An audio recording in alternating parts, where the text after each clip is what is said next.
बिस्मिल्लाहिर्रहमानिर्रहीम।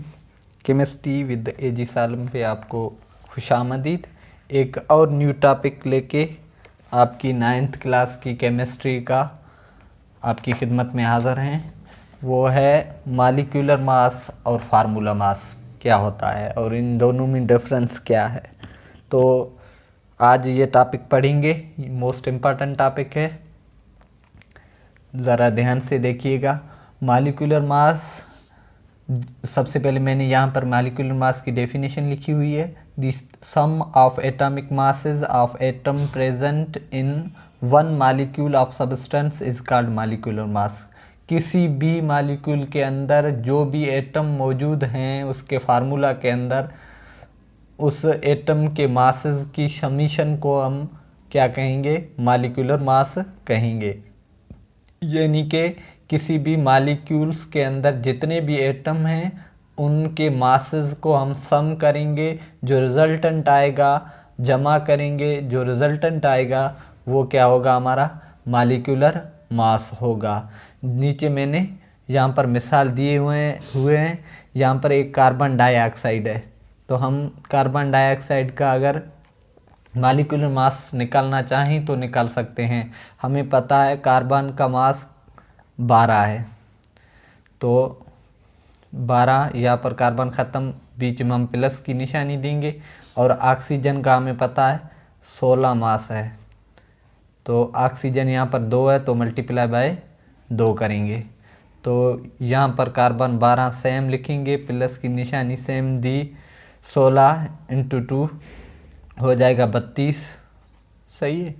और 32 और 12 कितने हो जाएंगे? ये हो जाएंगे 44। ये मॉलिक्यूलर मास हो गया किसका? कार्बन डाइऑक्साइड का। तो इस तरीके से हम मॉलिक्यूलर मास निकाल लेते हैं डिफरेंट मॉलिक्यूल्स के। और इस तरह दूसरा हमारे पास मॉलिक्यूल गिवन है, वो क्या है? HNO3 है। तो HNO3 का भी इस तरीके से सेम से हम निकाल सकते हैं। कैसे? हाइड्रोजन का मास, HNO3 का भी मॉलिक्यूलर मास हम निकाल सकते हैं। हाइड्रोजन का मास हमें पता है 1 है और हाइड्रोजन एटम भी 1 है, ठीक है, प्लस की निशानी दें। फिर नाइट्रोजन का हमें पता है क्या मास है? 14 है, तो 14 लिखो, और एटम एक ही है तो छोड़ दो, प्लस की निशानी दो। फिर ऑक्सीजन का 16 मास है और 3 यहाँ पर ऑक्सीजन है, तो 16 × 3 करेंगे हम, तो ये टोटल हो जाएगा 1 सेम 14 सेम, 16 × 3 हो जाएगा 48। और जब इन सब को आपस में मिलाएंगे तो हो जाएगा 63 AMU। तो यह HNO3 यानी कि नाइट्रिक एसिड का मॉलिक्यूलर मास कितना हो जाएगा? 63 हो जाएगा। इस तरीके से आप किसी भी मॉलिक्यूल का मॉलिक्यूलर मास निकाल सकते हैं। और अब चलते हैं कहाँ पर? नीचे मैंने दूसरा टॉपिक दिया हुआ है, वो है फार्मूला मास।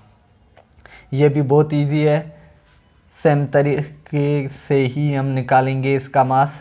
यहाँ पर थोड़ा फ़र्क है, पहले इसकी डेफिनेशन समझ लें। The sum of atomic masses of all atom in a formula unit is called formula mass. Formula unit में जितने भी एलिमेंट होंगे, जितने भी एटम होंगे उनका मास का जो सम निकालेंगे, जो रिजल्टेंट आएगा वो क्या होगा? हमारा फार्मूला मास कहलाएगा। अच्छा, ionic compounds are represented by their formula unit. Ionic compound को उसके फार्मूला यूनिट से रिप्रेजेंट करते हैं हम। अच्छा, अब आते हैं डिफरेंस पे। मॉलिक्यूलर मास और फार्मूला मास में फ़र्क क्या होता है? तो मॉलिक्यूलर मास निकलता है मॉलिक्यूल का से, और फार्मूला मास निकलता है फार्मूला यूनिट का। अब आते हैं मॉलिक्यूल और फार्मूला यूनिट में फ़र्क क्या है। मॉलिक्यूल हम लिखते हैं किसका? कोवेलेंट कंपाउंड का। और फार्मूला यूनिट लिखते हैं हम आयोनिक कंपाउंड का, क्योंकि आयोनिक कंपाउंड इंडिविजुअली नहीं मिलता, वो 3 डायमेंशनल अरे में मिलता है। कैसे? जैसे सोडियम एक सोडियम पॉजिटिव, फिर उसके साथ क्लोरीन नेगेटिव, फिर उसके साथ सोडियम पॉजिटिव, सही, फिर उसके साथ सोडियम पॉजिटिव, फिर उसके साथ सोडियम पॉजिटिव, इससे क्लोरीन नेगेटिव, इससे क्लोरीन नेगेटिव इस साइड, इससे क्लोरीन नेगेटिव, फिर इस क्लोरीन से सोडियम पॉजिटिव। इस तरीके से वो पूरा डायमेंशन में मिलता है आयोनिक जो कंपाउंड होता है। उसे हम किससे रिप्रेजेंट करते हैं, इस फार्मूला यूनिट से रिप्रेजेंट करते हैं, और इसका मास क्या कहलाएगा, फार्मूला मास कहलाएगा। और जो मॉलिक्यूल है वो इंडिविजुअली अकेला मिल सकता है, इसलिए हम उसको इंडिविजुअली मॉलिक्यूलर फॉर्म में लिखते हैं। जैसे कार्बन डाइऑक्साइड, ये एक मॉलिक्यूल अलग हमें मिल सकता है, इसलिए इसे इसका मॉलिक्यूलर मास लिखते हैं हम, और इसका फार्मूला मास या यूनिट मास लिखते हैं।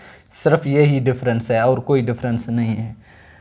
Unlike the molecule, ionic compounds does not exist as a free single unit. Free single unit के तौर पर हमें नहीं मिलेंगे, लेकिन मॉलिक्यूल मिलेंगे, लेकिन आयोनिक कंपाउंड हमें नहीं मिलेंगे। But they exist in 3 dimensional अरे ऑफ क्रिस्टल।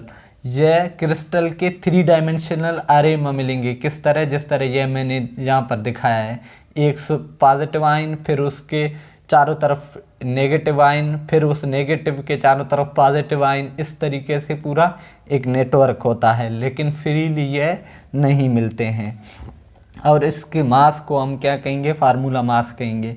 और सेम तरीके से हम इसको सम करके इसका मास निकालते हैं। जैसे यहाँ पर हमें सोडियम क्लोराइड है NaCl, इसका मास हम निकाल सकते हैं। यहाँ पर NaCl का मास निकाल सकते हैं। आपको पता है सोडियम का मास है 23 और क्लोरीन का 35.5, और ये हो जाएगा कितना, 58.5 इसका मास। अब सेम तरीके से हम एल्यूमिनियम सल्फेट का मास भी निकाल सकते हैं। हमें पता है एल्यूमिनियम का मास है 27, यहाँ पर 2 है तो इंटू 2 कर लेंगे। और फिर यहाँ पर क्या है, सल्फ़र का मास 32 है, हमें पता है, सही, प्लस SO4 है, तो 4 ऑक्सीजन का 64 हो जाएगा,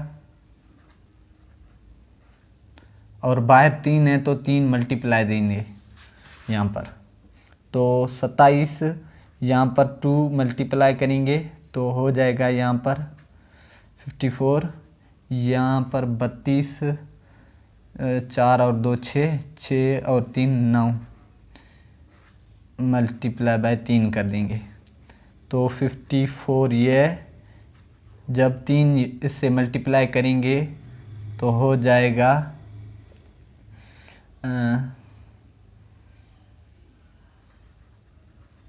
ये टोटल आपस में प्लस करेंगे तो बनेगा